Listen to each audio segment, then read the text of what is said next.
기도하시겠습니다. 하나님, 오늘 우리가 하나님께 나와 예배하게 하심을 인해 진심으로 감사하고 오늘 부족한 종이 단위에서 말씀을 선포합니다. 주님께서 하시고자 하는 말씀 주님이 종을 사용하여 주시고 선포케 주시옵소서. 예수님의 이름으로 기도드렸습니다. 아멘. 자, 오늘 여러분과 함께 비전혁명 시리즈 11번째군요. 벌써 11번째 비전과 회개라는 제목으로 말씀을 나누고자 합니다. 비전과 회개가 무슨 상관이 있길래 목사님 좀 억지스럽게 좀 설교하신다 이런 생각이 들 수 있겠지만 저는 그렇게 생각합니다. 비전과 회개는 굉장한 관계가 있습니다. 쉽게 말하면 이렇습니다. 진짜로 회개하지 않고는 하나님 안에 비전을 찾을 수가 없습니다. 우리는 이 땅에 야망을 위한 꿈은 꿀 수 있을지 모르겠습니다. 그러나 하나님이 주신 거룩한 비전을 꿈꾸기 위해서 우리에게 진정으로 필요한 것이 있다면 우리는 하나님 앞에 철저하게 뉘우치며 회개하는 삶의 자리가 필요합니다. 여러분, 비전은 변화된 사람이 같습니다. 그렇죠? 변화되어야지 비전을 이룰 수 있습니다. 변화를 위해서는 철저하게 뉘우침이 있어야 합니다. 철저한 회개가 있어야 합니다. 철저하게 삶을 바꾸는 삶의 자세가 있어야 합니다. 그래야지만 비전을 이룰 수 있기에 비전은 회개와 무한한 관계가 있습니다. 예를 들어 베드로는 예수 그리스도를 3년 동안 따라다녔지만 변화되지 않았습니다. 그러나 예수 그리스도께서 십자가에 못 박혀 돌아가실 때 그는 닭이 3번 울기 전에 주님을 2번 부인하였다가 3번 부인하였다가 그 닭 울음소리를 듣고 회개하였습니다. 베드로는 그때부터 또 다른 삶을 살게 됩니다. 그리고 또 다른 삶의 비전을 경험하게 됩니다. 여러분, 진정한 회개가 진정한 비전을 이루어갈 수 있습니다. 저는 그런데 회개라는 말을 들으면 별로 기분이 좋지가 않죠. 제가 오늘 여러분들에게 한번 말씀해 보겠습니다. 회개하라, 천국이 가까웠느니라. 듣기 좋으세요? 저는 별로 듣기 안 좋은 것 같아요. 우리는 회개하라는 말을 들으면 언제서부턴가 기분이 굉장히 나빠집니다. 저는 회개하라는 소리를 언제 들었냐면 제가 대학 다닐 때 월요일이면 강남 고속터미널에 가서 버스를 타고 대전에 갔고 금요일 저녁이면 고속터미널에서 버스를 타고 이제 사역을 하러 서울에 올라왔습니다.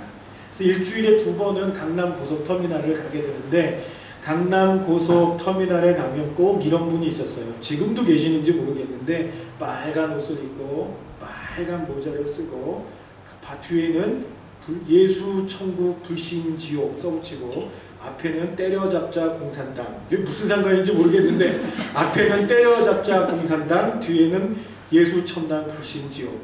아마 그리스도인인데 반공정신이 투철하셔가지고 그랬던 것 같아요. 근데 그분이 이렇게 다니시면서 그분이 타고 계신 봉고차도 예수 천당 불신 지옥 때려잡자 공산당 써가지고 외쳐셨던 것이 기억이 나요. 예수 천당 불신 지옥 회개하라, 천국이 가까웠느니라. 도끼가 나무 뿌리에 놓여있으니 찍어 없애리라. 회개하라. 그러면 고속버스도 타기 싫어져요. 그 말 듣고 회개를 과연 할 수 있을까 그런 생각이 듭니다.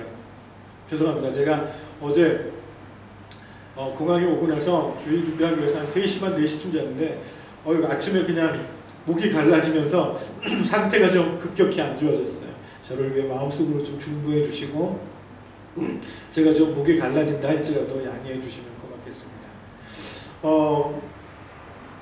저는 그래서 그 한국 사람들에게 회개라는 그 단어는요 기분이 굉장히 안 좋은 단어예요. 누군가 여러분에게 회개하라고 한다면 이병철 집사님 회개하세요. 그러면 어떤 생각이 먼저 드십니까? 주님 용서해 주십시오 이런 생각이 듭니까? 아니면 뭘 회개하라는 거야? 이런 생각이 드십니까? 회개는 사실 이런 게 아니거든요. 회개는 굉장히 감격스러운 시간이고 회복의 시간이고 주의 은혜를 경험하는 시간이 회개 시간이에요. 그런데 우리는 언제서부터 회개 하나를 굉장히 안 좋은 이미지로 받아들여서 회개하라 이런 식으로 받아들이는데 그렇지가 않습니다. 제가 한번 신앙을 버린 적이 있습니다. 신앙을 버렸다기보단 떠나간 적이 있습니다. 언제였냐면 저희 아버님 교회에 어떤 요상한 권사님을 한번 모셔놓고 은사 집회를 한 적이 있었습니다. 그런데 그분이 쫙 앉아서 기도를 시키는데 그분들은 의자도 안 앉히셔요. 그냥 돗자리 깔아. 그냥 돗자리 깔고 교회 의자 치우고 돗자리 깔고 무릎 꿇고 하는데 들어갈 때부터 기분이 이상해가지고 뒤에 딱 앉아있는데 권사님이 제가 목사님 아들인 걸 알았는지 딱 안수기도 하고 오다가 저에게 오더니 안수를 하는데 어떻게 안수를 하냐면 손바닥으로 등짝을 딱 때리면서 회개하라 이런 어우 막 얼마나 아픈지. 근데 한 번이면 좋겠는데 3번 4번 때리시는 거예요. 회개가 됐을까요? 회개가 안 되고 승질이 나더라고요. 처음 제가 그럴 사람이 아닌데 그날 제가 자리에서 벌떡 일어나가지고 교회 밖을 나갔습니다. 물론 일주일 후에 몸은 교회 안으로 돌아왔지만 제 마음이 교회 안으로 돌아오지 않았어요. 등짝을 때리면서 회개하라 회개하라 아무리 그래봤자 회개가 되지 않았어요. 저는 그때서부터 신앙의 방황을 시작합니다. 물론 하나님께 약속한 게 있어서 신학교를 갔습니다. 소명 때문에 신학교를 갔는데도 마음이 잡히지 않았어요. 신학교 들어가서는 실컷 데모했습니다. 그때 왜 민주화 운동을 타고 87년도에 왜 광화문에서부터 난리가 일어나고 연세대 앞에 난리 일어나고 저는 대전역 앞에 매일매일 나가서 데모를 했습니다. 어느 날은 화염병을 만들어서 대전 KBS 방송국 불태우겠다고 뭐 알지도 못하면서 가다가 경찰한테 잡혀가지고 도망가고 뭐 이런 일도 있었어요. 지금 생각해보면 뭐 때문에 그랬는지 모르겠습니다. 그렇게 막 가슴을 막 전투하듯이 살아가던 어느 날 그날 또 데모를 한참 대전역에서 하고는 백골단에게 쫓겨가지고 학교까지 도망을 왔어요. 도망을 와가지고 학교 앞 강당에 딱 잔디밭에 앉아있는데 갑자기 내가 너무 힘들어, 내가 너무 피곤한 거예요. 그때 저 멀리서 찬송 소리가 들려오는 거예요. 하나님의 음성을 듣고자 기도하면 귀를 기울이고 나의 기도를 들어주신다네. 근데 갑자기 눈물이 나는 거예요. 통곡이 나는 거예요. 뭐가 통곡이 나요? 하나님이 내가 하나님 음성을 듣고자 했더니 하나님이 귀를 기울이고 기다려주신다는 그 말이 통곡해 하는 거예요. 하나님 저를 기다리셨습니까? 내가 하나님 정말 신학교 가서 뭐 신은 죽었다 뭐 이런 거는 쓸데없이 공부하고 민중신학이 어떠느니 해방신학이 어떠느니 뭐 희한한 것만 공부하고 막 그러던 저에게 하나님의 음성이 들려오는 거예요. 찬송 속에. 제가 그래서 찬양 좋아하는지 모르겠어요. 하나님의 음성을 듣고자 하면 귀를 기울이고 들어주신다네. 그 찬송 소리가 너무 커가지고요. 그 찬송 듣다가 밖에서 거의 울면서 통곡을 했어요. 근데 그 노래소리가 얼마나 큰지 와 이게 누가 이렇게 부르나 하고 강당 옆에 앉아 있었는데 강당이 한 3,000명 들어가는 건데 강당을 탁 열었는데 강당에 딱 4명이서 기타 들고 노래 연습하고 있는 거였어요. 기타 들고 노래 연습 마이크도 안 쓰고 그 3,000명 들어가는 강당에서 저 강대상의 4명이 하나님의 음성을 듣고 그때 처음 나온 찬양이었거든요. 그 노래하는데 그 소리가 밖에 들리는 거예요.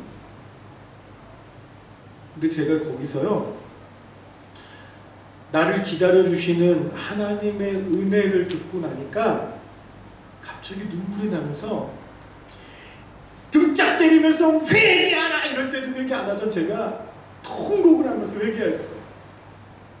하나님 내가 죄인입니다. 하나님 내가 죄인입니다. 나를 용서해 주십시오. 여러분 회개는 손바닥으로 등짝 두드리면서 회개하라 목소리 깔고 한다고 회개되는 건 아니고요. 예수 천당 부시인지요 길가에 써다니면서 마이크로 이상한 목소리 내면서 회개하라 이래서 회개되는 게 아니더라고요. 어느 날 나에게 찾아오신 그 하나님, 나를 기다려주시고 내가 하나님이 어디냐고 신학교에서 쓸데없이 신은 죽었다 뭐 이런 거나 공부하고 있고 그러고 있던 저에게 민철아 내가 너 기다린다 라는 그 말씀이 저에게 들려오니까 제가 통곡을 하면서 회개하게 되더라고요. 하나님 나를 용서해 주십시오. 하나님 나를 용서해 주십시오. 그 회개의 순간은요, 여러분이 상상하는 것처럼 회개하라 그러면 기분 나쁘시죠? 그런 기분 나쁜 순간이 아니었어요. 제가 회복되는 날이었어요. 제 마음에서부터 주님을 다시 찾은 날이었어요. 그분 앞에 내가 진정으로 내가 죄인임을 고백할 수밖에 없는 날이었어요. 주님 내가 죄인입니다. 나를 용서해 주십시오 라는 고백이 튀어나가는 것이었어요. 통곡하며 주님 나를 용서해 달라고. 그게 회개입니다. 침례 요한이 광야에서 외쳤죠. 회개하라 천국이 가까웠느니라. 그런데 여러분 하필이면 왜 침례 요한은 회개하라 천국이 가까웠다라는 단어를 썼는지 생각해 보신 적 있으세요? 이렇게도 말할 수 있잖아요. 회개하라 지옥이 가까웠느니라 할 수 있잖아요. 회개하라 저주가 네 앞에 있느니라 이럴 수 있잖아요. 그런데 왜 하필이면 그 광야에서 주님을 예비하는 그 요한이 회개하라 천국이 가까웠느니라고 했을까? 천국이 뭡니까? 여러분 우리 천국은 저 높은 우주의 하늘을 만들고 주 믿는 자를 올 안에 죽어서 어디 하늘나라 가는 곳이라고 생각합니다. 아니요. 주님이 임재하시는 그곳이 바로 천국입니다. 주님이 여러분의 마음에 임재하시면 천국이 오는 거예요. 그리고 그 주님을 맞아들이는 방법이 바로 회개입니다. 그래서 회개는 여러분을 협박하는 자리가 아니에요. 회개 안 하면 지옥 간다 이런 자리가 아니에요. 저는 이렇게 전도하는 사람 별로 안 좋아해요. 예수 안 믿으면 지옥 가! 틀린 말은 아니지만 그 말 들으면 별로 예수 안 믿고 싶을 것 같아. 예수 안 믿으면 지옥 간다니까 협박해가지고 믿으면 나 별로 안 믿고 싶어요. 주님의 은혜를 아십니까? 내가 주님의 은혜를 알았기에 내가 주님을 경험했더니 이 주님으로 인해 내가 이렇게 기쁩니다 라고 고백하는 그 고백이 있을 때 우리 안에 진정한 회복이 일어나는 거예요. 저는 그래서 우리 소망교회 성도님들이 회개할 수 있으면 좋겠습니다. 회개는 주님의 은혜를 경험한 사람이 하는 것입니다. 예를 들어 이런 거예요. 베드로가 물고기를 밤새도록 잡았는데 못 잡았습니다. 주님이 베드로에게 배를 빌려달라 하십니다.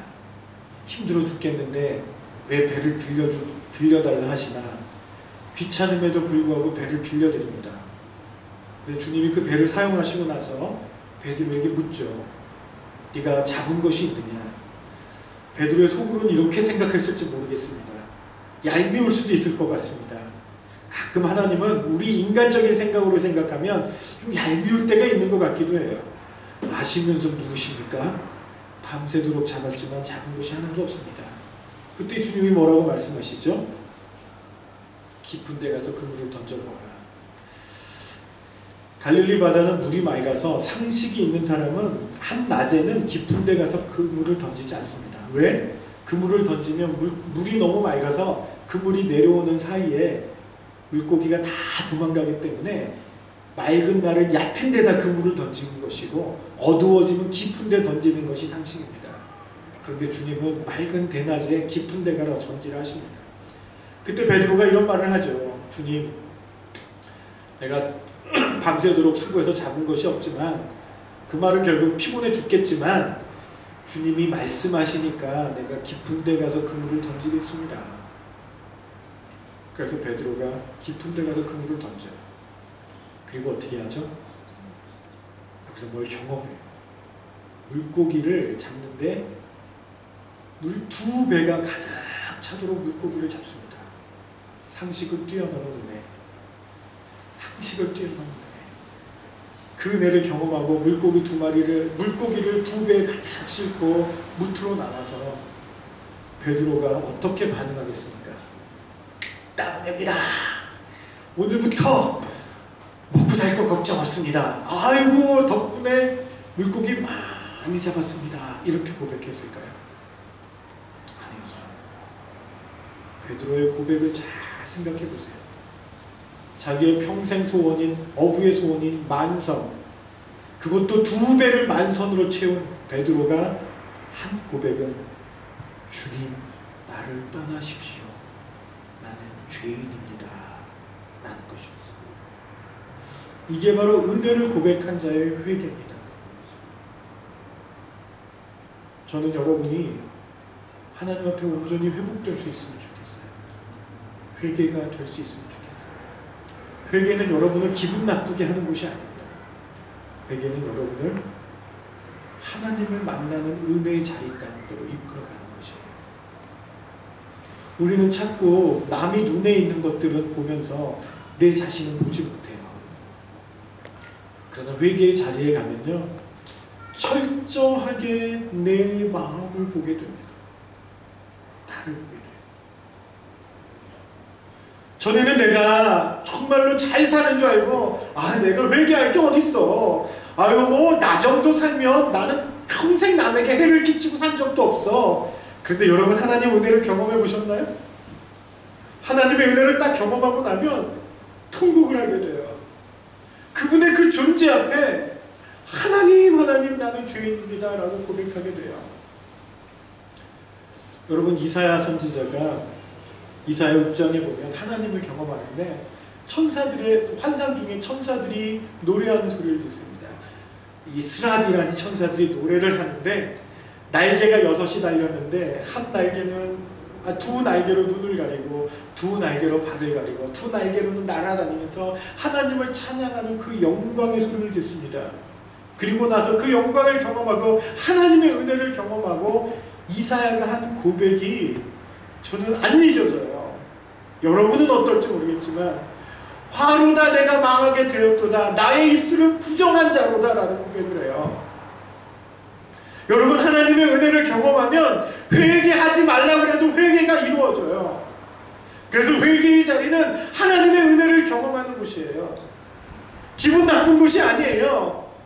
뭘 자꾸 죄 지은 걸 회개하라고 하는 그런 장소가 아니에요. 저는 할 수만 있다면, 반드시 해야 된다면 여러분이 하나님께 참여하는 그 시간이 있었으면 좋겠어요. 눈물로 회복하는, 눈물로 고백하는 시간이 있었으면 좋겠어요. 그리고 그날은 반드시 이루어져요. 그리고 그날은 회개의 자리는 기분 나쁜 날이 아니라 정말 영광의 자리가 될 것입니다. 여기 제가 말하면 고개를 끄덕이는 분들 계세요. 경험해 보신 분들이에요. 저 하나님 앞에 눈물 많이 흘렸습니다. 등치는 산만한데 잘 안 울 것 같은데요. 매 맞아서 운 적은 별로 없는 것 같아요. 그런데 이상하게 하나님 앞에 가면 눈물이 나요. 그리고 회개가 돼요. 목사인 지금도 그 은혜의 자리에 나가면 주님 죄송합니다. 얼마 전 컨퍼런스에 갔는데 컨퍼런스에서 마지막 결단하는 시간이었어요. 제가 사역에 대한 새 힘을 얻게 된 계기인데 결단하는 시간에 저는 죄인된 마음으로 하나님께 나갔어요. 주님, 난 악하고 게으른 종입니다. 나를 용서해 주십시오. 내가 이제 잘 살겠습니다. 그런데 하나님이 마음의 음성을 주시는 거예요. 잘했다. 착하고 충성된 종아. 내가 작은 일에 충성했으니 내가 큰 일을 맡겨주겠다. 근데 그것이 저에게 너무 큰 은혜가 돼가지고 통곡을 하며 울었습니다. 그리고 나서 내가 그때 주님 죄송합니다. 아니 내가 얼마나 악하고 게으른 쪽인데 저를 잘했다고 칭찬해 주십니까? 주님, 정말 저는 죄인입니다. 이제부터 내가 주님 온전히 살겠습니다. 이렇게 고백을 하게 됐다라는 것입니다. 여러분, 우리 주님은요, 여러분에게 은혜 주시길 원합니다. 아멘. 그래서 회개는 언제 하는가? 첫째, 은혜를 깨달았을 때 회개하게 됩니다. 은혜를 깨달으면 회개하게 됩니다. 두 번째, 언제 회개하게 되냐면 하나님의 존재를 깨닫게 되면 우리는 회개하게 됩니다. 아, 그분이 그런 분이었구나. 아, 그분이 그런 은혜가 있었구나. 아, 그분이 나를 기다리고 계셨구나. 아, 그분이 나를 사랑하셨구나. 아, 그분이 나를 위해 죽어주셨구나. 이것을 깨닫게 되면 진정한 회개를 하게 됩니다. 안 할 수가 없습니다. 100% 장담하는데 여러분이 하나님의 은혜를 제대로 체험한 그 순간이 오면 여러분은 회개부터 하게 될 겁니다. 어느 누구도 똑같습니다. 저도 그랬고 제가 아는 모든 분들도 하나님의 은혜를 아는 순간 회개부터 했다는 것 아십니까? 지금 유명하게 쓰이는, 크게 쓰이는 참 친칠한 종들도 다 이 자리를 경험했습니다. 하나님의 존재를 깨달은 것. 저는 여러분에게 그런 축복이 있었으면 좋겠습니다. 또 회개는 언제 할까요? 영적인 깨달음이 주어지면 회개합니다. 예를 들어 이런 것입니다. 다윗이 범죄를 합니다. 밧세바를 아내로 취하는데 멀쩡한 여인을 아내로 취한 것이 아니라 남의 여인을 아내로 취합니다. 그리고 나서 나단 선지자의 질책을 듣죠. 그리고 나서 다윗이 회개하는데 침실에 들어가서 침상이 눈물에 뜰 정도로 은유적인 비유적인 표현이죠. 통곡하며 회개를 합니다. 하나님의 깊은 깨달음을 주시면 우리에게 진정한 회개가 일어납니다. 그래서 회개는요, 철저하게 하나님의 작품입니다. 회개하십시오. 이렇게도 회개하는 사람이 있는 것은 회개하십시오, 이게 어느 날 하나님의 음성으로 들렸을 때 그것이 회개하게 되는 것입니다. 회개는 억지로 하는 것이 아니죠. 하나님의 은혜를 경험한 사람들이 하는 것입니다. 여러분, 이 회개가 왜 필요한 줄 아십니까? 이 회개는요, 관계의 회복을 위해서 필요해요. 예를 들어 제가 그럴 일은 없지만 제가 저희 아내를 두고 다른 여자에게 한눈을 팔았어요. 그리고 이상한 짓을 했어요. 이상한 짓을 했다고 뭐 이렇게 뭐 아주 못된 짓을 한 게 아니고 뭐 이상한 짓을 했어요. 그래서 집사람이랑 다퉜어요. 그래서 내가 집사람이랑 엄청 다퉜어요. 다툴 이유가 없이 집사람이 저에게 화를 냈습니다. 그러고 나면 저에게 필요한 것은 뭐였죠? 저에게 필요한 것은 회개입니다. 왜? 지금 집사람 부부와 부부의 관계에서, 부인과 남편의 관계에서 누가 지금 잘못했습니까? 남편이 잘못했습니다. 남편이 등을 돌렸습니다. 그럼 남편이 해야 될 것은 무엇이에요? 이해해줘. 그럴 수도 있지. 살다 보면 남자가 그럴 수도 있는 건 이래야 되는 거야? 그러면 어떻게 돼? 너나 이해해라 이러면서 그렇게 되는 거 아니에요. 지금 이것은 이해되고 안 되고의 문제가 아니잖아요. 여기서 이것은 관계 문제잖아요. 관계. 남자가 해서는 안 될 짓을 했어요. 그러면 뭘 해야 돼요 지금? 회심을 해야죠. 회심. 마음을 돌리고 자기 잘못을 인정하고 진정으로 회개를 해야죠. 그러면 그 다음에 등장하는 게 뭐예요? 관계가 회복되는 거잖아요. 여러분, 왜 회개가 은혜의 자리인 줄 아세요? 여러분이 회개를 하면 하나님이 너 그럴 줄 알았다 이놈의 새끼 막 이러면서 막 저에게 화를 내시는 게 아니라 하나님이 용납하고 받아주. 그게 십자가잖아요. 십자가에서 주님이 받아주셔요. 받아주셔. 그래서 우리가 돌아서기만 하면 주님이 용납하고 받아주셨는데 이 회개의 자리에서 무엇이 이루어져요? 관계 회복이 이루어져요. 여러분, 제가 부부의 이야기를 들었지만 그것이 하나님과 인간 사이의 이야기입니다. 하나님과 인간은 서로 함께 살도록 만들어진 창조된 존재입니다. 그런데 인간이 어떻게 했어요? 죄를 지었어요. 사단을 쫓아서 범죄했습니다. 그래서 나타난 죄의 결과는 무엇입니까? 하나님과의 관계의 단절이 됐습니다. 관계가 멀어졌어요. 죄의 결과는 관계의 단절입니다. 여러분, 신앙생활이 뭔지 아세요? 신앙생활? 성경은 예수님이 성경을 딱 두 문장으로 요약하셨는데, 첫째는 위로는 하나님을 목숨을 다해 사랑하고 아래는 내 이웃을 내 몸처럼 사랑하라. 결국 이 신앙에서 말하고 있는 본질은 뭡니까? 관계잖아요. 관계. 하나님은 신앙을 통해서, 우리 믿음을 통해서 관계를 회복시켜 주길 원해요. 그것은 우리는 신앙을 마치 이렇게 생각해요. 물 하나 떠나놓고 초 하나 켜놓고 열심히 빌어가지고 하나님 도와주세요 도와주세요 빌어가지고 하나님께 응답받는 신앙으로, 이걸 신앙이라고 생각해요. 하나님이 지금 이걸 원하시는 거예요? 아침마다 물 떠놓고 도와주세요 도와주세요, 하나님이 도우시든 산신이 도우시든 뭐 부처님이 도우시든 누가 도우시든 도와주세요, 이런 식의 관계를 원하시는 거예요? 하나님은 이런 식의 신앙을 원하시는 거예요? 하나님이 우리에게 원하는 신앙은 무엇이에요? 한번 생각해 보신 적 있으세요? 여러분 지금 이 교회에 왜 나오셨어요? 왜? 뭐 주일이 되니까 일요일에 한번 교회에 가서 예배 한번 드려주고 하나님 한번 만나는 것, 뭐 이렇게 생각하세요? 이 예배가 무엇하는 거예요? 뭘 회복하는 거예요? 지금 여기 와서 이 모든 것은 하나님과의 관계를 회복하기 위한 것입니다. 우리가 하나님으로부터 멀어져서 범죄했기 때문에 신앙이라는 것은 우리의 삶을 회복해서 하나님께 돌이켜서 하나님께 와서 진정으로 하나님 내가 잘못했습니다 뉘우치고 하나님은 그것을 사랑으로 품어주고 안아주고 그래서 다시 한번 회복되어지는 관계, 그것을 화목이라고 말하는 것이에요. 우리 주님 화목제물로 오셨다고 말하잖아요. 회개는 관계 회복입니다. 부부간에 잘못했을 때도 진정한 뉘우침이 있어야지 회복이 되듯이 하나님과의 관계에서도 진정한 뉘우침이 있어야지 회복이 되는 거예요. 하나님이 나를 아무리 받아주려고 하더라도 우리가 뉘우치지 않으면 회복이 일어나지 않는 거예요. 그래서 저는 여러분에게 묻고 싶습니다. 회개하신 적 있으십니까? 회개하신 적 있으세요? 어떤 회개였어요? 어떤 분은 회개하려면 이런 회개 하더라고요. 하나님 용서해 주세요. 제가 초등학교 2학년 때 제 친구 지우개를 하나 훔쳤는데 지금 뭐 지우개 하나 훔치고 뭐 그런 차원의 얘기를 하는 게 아니에요. 지금 이 회개가 하나님 제가 정말 길 가다가 10,000원을 주셨는데 저기 떨어뜨린 사람 봤는데 그냥 10,000원이 갖고 싶어가지고 제 주머니에 넣었어요. 하나님 용서해 주세요. 뭐 이런 차원의 회개를 하는 게 아니에요. 우리는 회개를 뭐 잘못했습니다. 뭐 이렇게 갑자기 법정에서 누가 증언대에 서가지고 증언이 막 세워지면 네 잘못했습니다. 잘못했습니다. 뭐 이런 차원의 회개라고 생각해요.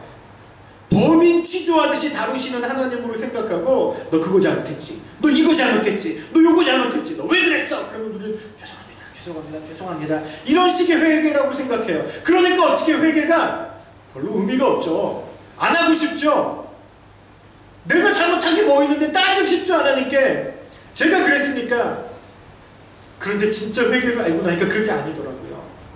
진짜 회개는 하나님의 은혜를 알고 나니까, 하나님의 존재를 깨닫고 나니까, 하나님이 나를 얼마나 사랑하시는지 알고 나니까 나 같은 사람을 왜 이렇게 사랑하셨습니까? 내가 무엇이라고 하나님 나를 이렇게 기다려 주셨습니까? 하나님 난 죄인입니다. 그리고 주님이 안아주시는 것을 경험하는 거예요. 품어주시는 것을 경험하는 거예요. 내가 널 사랑했다. 잘했다. 언제까지든지 기다려주마. 주님이 안아주시고 주님이 품어주시는 것을 경험하는 그 자리, 바로 그게 회개입니다. 여러분, 저는 오늘 말씀이 많이 있지만 한 가지 이야기만 하고 마치려고 해요. 제가 아는 원주에 계신 어떤 선배 목사님이 계세요. 침례교단 목사님인데 그분이 하는 간증을 듣고 제가 회개가 뭔지를 깨달았어요. 그 목사님은 신학교에서 공부를 아주 잘하셨대요. 그래서 어떤 한 100명쯤 150명쯤 되는 교회로 부임을 해가셨어요. 담임 목사님. 그래서 설교를 어떻게 했냐면 철학적으로 하셨대요. 설교할 때마다 쩍쩍쩍 그리고 무슨 쩍 하고 칸트가 어떻게 하고 칼바르트가 어떻게 하고 이렇게 설교했대요. 그렇게 3년을 딱 하고 나니까 성도님이 30명 남았대요. 150명에 30명. 스스로 고민하기를, 아니 나는 굉장히 학문적이고 신앙적으로 설교를 하는데 왜 이렇게 성도들이 부흥을 안 할까 이렇게 고민을 했대요. 그런데 그때 자기 동생이 신학교에 들어가서 전도사가 됐는데 가서 이 동생이 매일매일 가서 기도했대요. 하나님께 찬양하고 철회하고 기도하고 막 그러고 있어요. 그러다 보니까 하루는 형이 목회하는 곳에 동생이 찾아왔는데 형이 목회를 150명 있는 교인을 다 보내고 30명 남은 교인 놓고 회개하면서 기도하고 있으니까 동생이 형님 저랑 같이 기도 한번 해봅시다 이렇게 얘기를 하더래요. 그러니까 그 목사님인 형이 기분 나빠가지고 야 신학교 1학년짜리가 도대체 뭘 안다고 까불어 처음엔 얘기했답니다. 그래서 동생이 울면서 얘기해요. 형님 내 말 듣고 한 번만 철회해봅시다. 한 번만 철회하기도 해봅시다. 하도 동생이 강구를 하니까 그날 토요일인데 야 내일이 주일인데 무슨 지금 철학기도를 하냐. 그래도 동생이 형님 나를 따라서 한 번만 철학기도 해봅시다 그랬답니다. 그래서 그 동생을 따라서 교회당에 가서 불을 켜고 철학기도를 하는데 저쪽에서 앉아봐요. 동생은 막 기도를 하는데 이 목사님은 철학적으로만 설교를 하셔가지고 딱 3분 기도하니까 기도할 게 없더래요. 근데 저 동생은 뭐라고 계속 기도를 하더랍니다. 그래가지고 기도를 뜸성뜸성 하고 있으니까 동생이 기도하다 말고 형님에게 찾아왔대요. 형님 부탁이 있습니다. 저랑 같이 찬송을 하나 합시다. 무슨 찬송을 할까? 그랬더니 뭐 잘하세요? 나의 갈 길 다가도록 그거 잘한다. 그거 합시다. 형님이랑 같이 노래를 하는데 형님 제가 그만하자 그럴 때까지 1절만 합시다. 이게 미쳤나? 그러는데 일단 동생을 따라왔으니까 한번 따라하기로 했답니다. 나의 갈 길 다가도록 예수 인도하시니 끝에 무슨 일을 만나든지 만사형통하리라. 1절을 딱 했는데 형님 한 번 더 또 나의 갈 길 계속 10번을 하는데 이게 언제 끝나나. 그런데 계속 찬송을 나의 갈 길을 부르대요.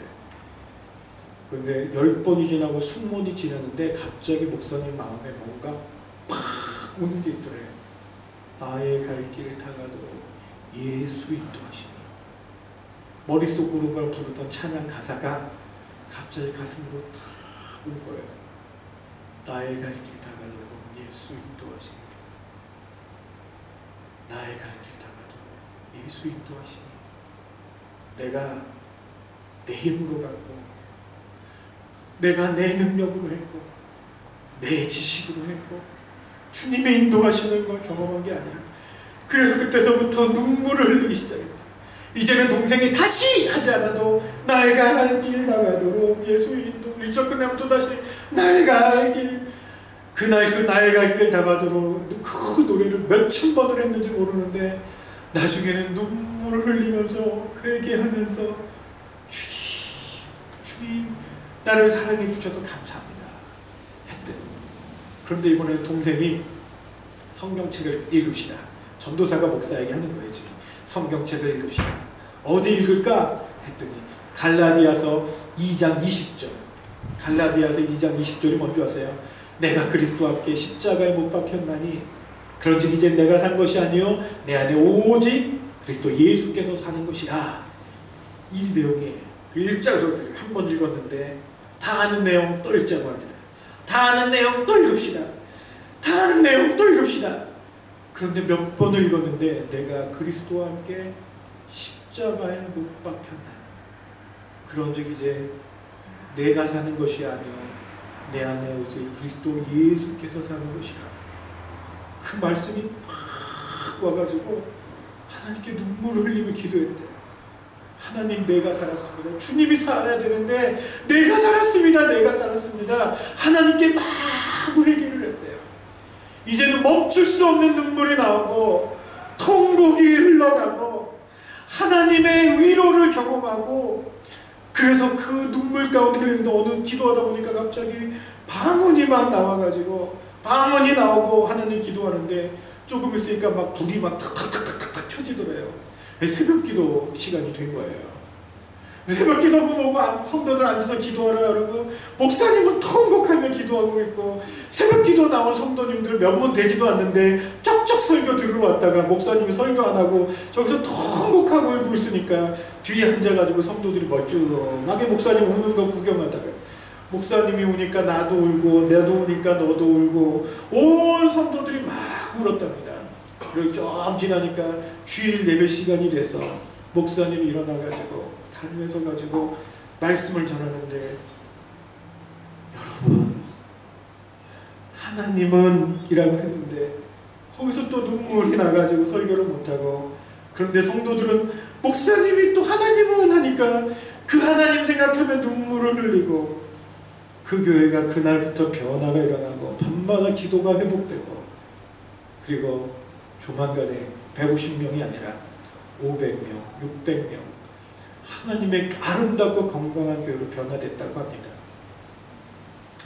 이게 회개입니다.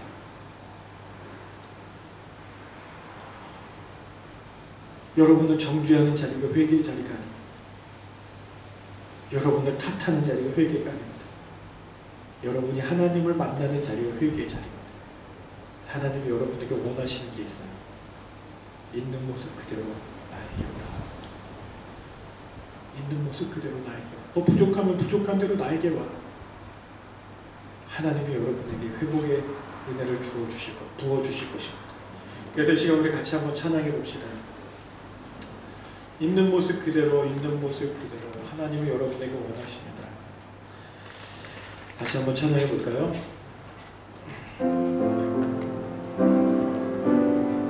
있는 모습 그대로, 있는 모습 그대로, 있는 모습 그대로, 있는 모습 그대로 오세요.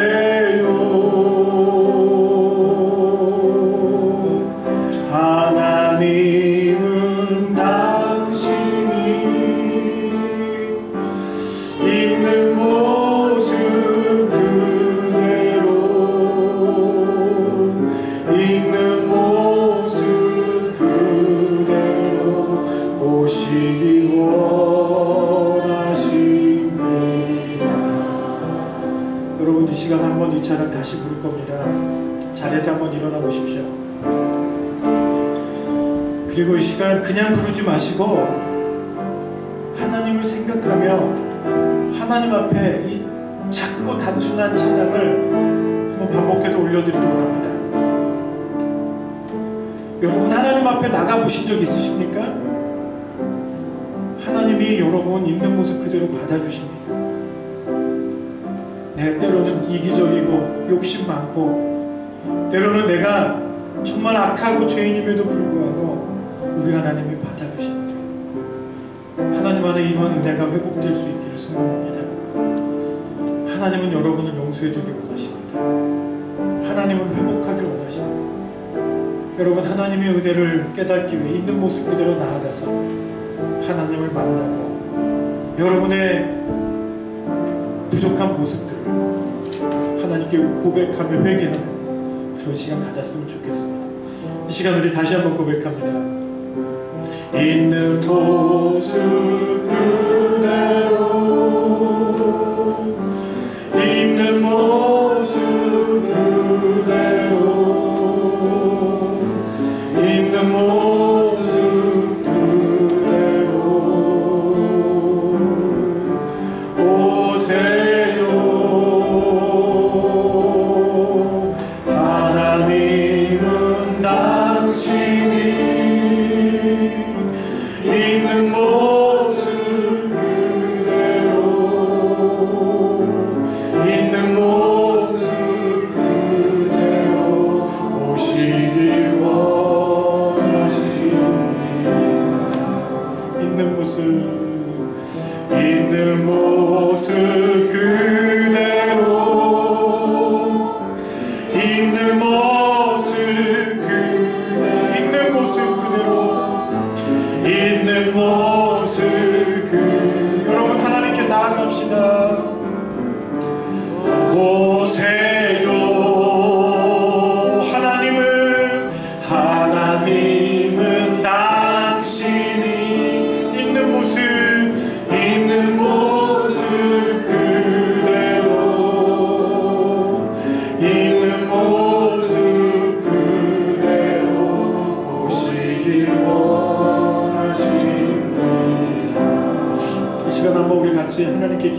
돌아봅시다. 하나님께 나가보신 지 얼마나 되셨어요? 그분의 존재를, 그분의 사랑을 느껴보신 지 얼마나 되셨습니까? 사막처럼 메말라버린 여러분의 심령을 바라보며 주님이 눈물을 흘리고 계십니다. 돌아오십시오. 주님의 임재를 경험하십시오. 하나님이 여러분 사랑하십니다. 죽기까지 사랑하십니다. 여러분 염려와 근심되는 거 하나님이 알고 계십니다. 여러분 진심으로 이 시간 한번 고백해 봅시다. 다 같이 기도하겠습니다. 그리고 여러분 하나님 앞에 여러분의 부족함을 내려놓고 고백하겠습니다. 이 시간만은 진심으로 하나님을 불러봅시다. 하나님이 기다리고 계십니다.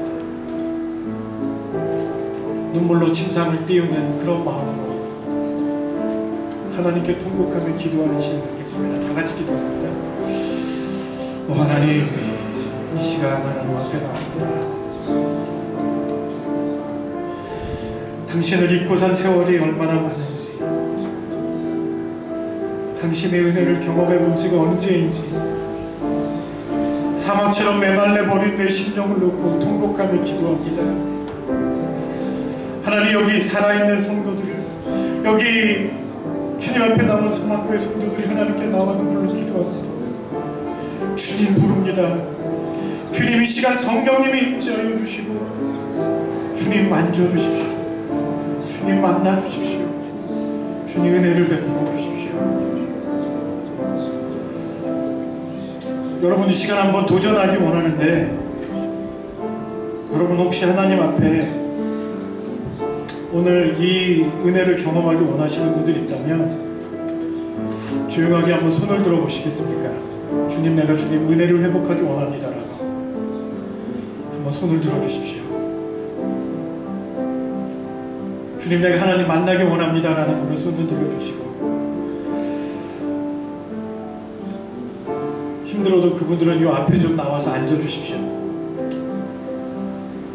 제가 축도하고 나서 그분들을 위해서 기도하겠습니다. 이 앞에 죄송하지만 불편하겠지만 하나님 앞에 나온 마음으로 시간 무릎 꿇고 잠시 기도하는 시간 갖도록 하겠습니다. 잃어버린 내 마음, 잃어버린 영혼, 하나님 당신 앞에 회복하기 원합니다. 주님, 내가 회복되기 원합니다. 주님, 여기 우리 사랑하는 성도들이 주님 앞에 회복되기 원합니다. 고백하는 마음으로 나온 성도들이 있으면 이 시간 기도하겠습니다.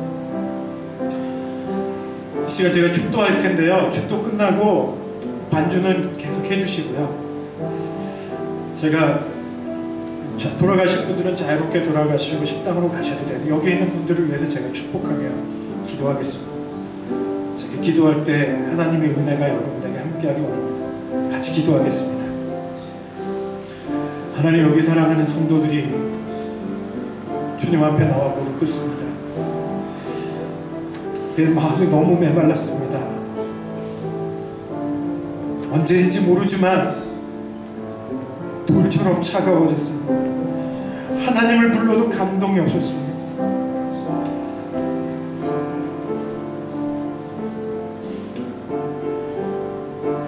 이 시간 주님 만나 회개하고 회복하기 원합니다. 부족한 저희들 맞아주십시오.